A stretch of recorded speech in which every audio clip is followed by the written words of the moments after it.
आप सभी का हमारे इस विशेष पॉडकास्ट में हार्दिक स्वागत है। आज हम एक महत्वपूर्ण और विचारणीय विषय पर चर्चा करेंगे।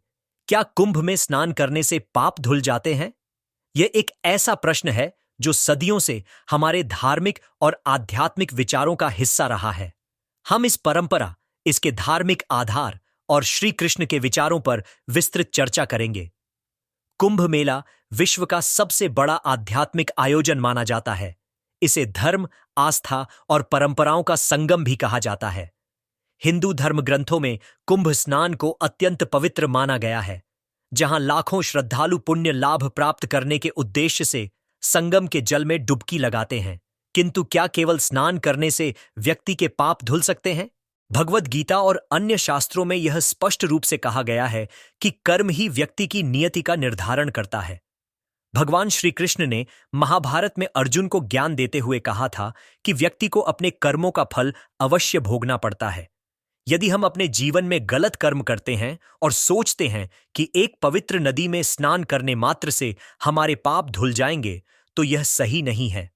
धर्मशास्त्रों के अनुसार गंगा, यमुना और सरस्वती जैसी पवित्र नदियों में स्नान करने से आत्मशुद्धि होती है, लेकिन इसका असली उद्देश्य केवल बाहरी स्वच्छता नहीं, बल्कि आंतरिक शुद्धि भी है।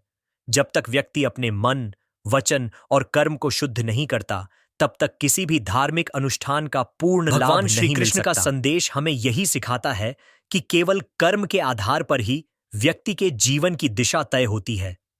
यदि कोई व्यक्ति गलत कार्य करता है और यह सोचता है कि स्नान करके वह अपने कर्मों से मुक्त हो सकता है, तो यह एक भ्रम मात्र है।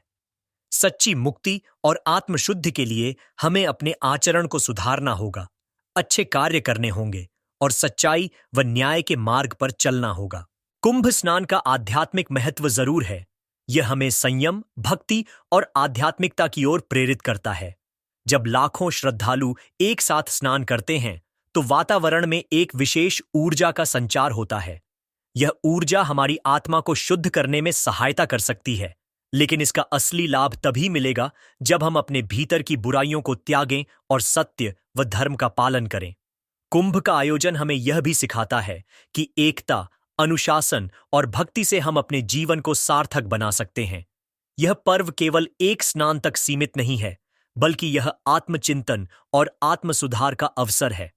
हमें यह समझना चाहिए कि किसी भी धार्मिक अनुष्ठान का उद्देश्य आंतरिक शुद्ध और आत्ममंथन है। शास्त्रों में कहा गया है कि मन एव मनुष्याणाम कारणम बंध मोक्षयोः, अर्थात मन ही मनुष्य के बंधन और मोक्ष का कारण है। यदि मन में अच्छे विचार होंगे तो जीवन भी श्रेष्ठ होगा। कुंभ जैसे आयोजनों का वास्तविक लाभ तभी मिलेगा जब हम अपने विचारों को सकारात्मक दिशा में मोड़ेंगे और सच्चे धर्म का पालन करेंगे। अंततः कुंभ स्नान एक पवित्र परंपरा है, लेकिन यह केवल प्रतीकात्मक शुद्धि का माध्यम है। सच्ची शुद्धि तभी संभव है जब हम अपने कर्मों को सुधारें, सत्य, अहिंसा और करुणा को अपने जीवन में अपनाएं। हमें यह समझना होगा कि किसी भी नदी का जल हमारे पापों को नहीं धो सकता, जब तक कि हम स्वयं अपने पापों से मुक्त होने का प्रयास न करें। आशा है कि इस चर्चा ने आपको सोचने पर मजबूर किया होगा और आपको आध्यात्मिक रूप से मार्गदर्शन देने में सहायता मिली होगी। इस पॉडकास्ट को सुनने के लिए धन्यवाद। फिर मिलेंगे एक नए विचार और एक नई चर्चा के साथ। तब तक के लिए अपना ध्यान रखें और सच्चे धर्म के मार्ग पर आगे बढ़ते रहें।